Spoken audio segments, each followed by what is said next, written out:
দিন দিন জীববৈচিত্র্য হারাচ্ছে শেরপুর সীমান্তের গারো পাহাড়ের বনাঞ্চল। সংরক্ষিত শাল গজারি বনও রক্ষা পাচ্ছে না কাঠচোরদের থেকে। অভিযোগ উঠেছে সামাজিক বনায়নের উপকারভোগীদের কেউ কেউ জড়িয়ে পড়ছেন এই চুরিতে। সাম্প্রতিক অভিযানে কয়েকজনকে আটক করা হলেও সচেতন মহল বলছে এসব কেবল লোক দেখানো উদ্যোগ।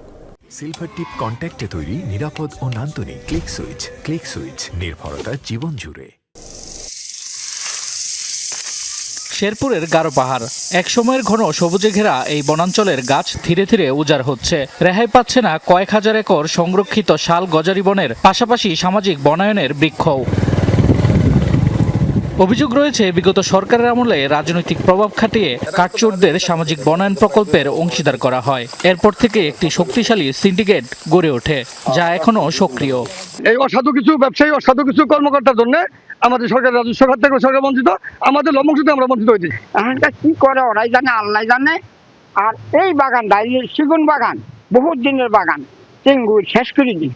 11 এপ্রিল রাংটিয়া রেঞ্জের গজনি বিট এলাকা এবং 12 এপ্রিল গভীর রাতে বালিজুরি রেঞ্জ থেকে ব্যাপক হারে গাছ কেটে লুটে নেওয়া হয়। সামাজিক বনায়ন থেকে গাছ কাটার অভিযোগ ওঠে উপকারভোগী ফয়জুদ্দিন ও তার সহযোগীদের বিরুদ্ধে।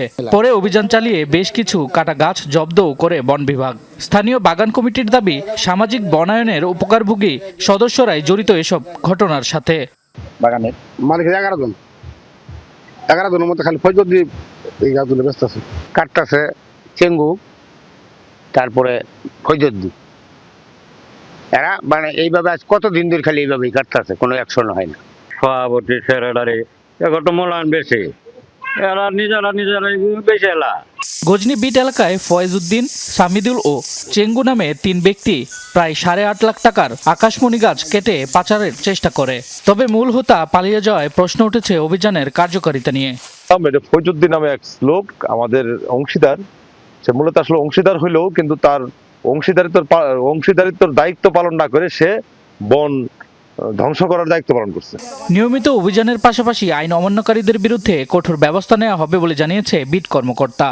যারা সংশ্লিষ্ট চোর বা এর সাথে জড়িত এরা নিজেরাই উপকারভোগী, তবে তাদেরকে আমরা শনাক্ত করতে পেরেছি। অলরেডি আমরা বন মামলা প্রক্রিয়াধীন রাখছি। বন বিভাগের তথ্য অনুযায়ী শেরপুরের সীমান্তবর্তী গারো পাহাড় এলাকায় প্রায় 22,000 একর বনভূমি রয়েছে। শামস তাবরিজ উচ্ছ্বাস, যমুনা নিউজ।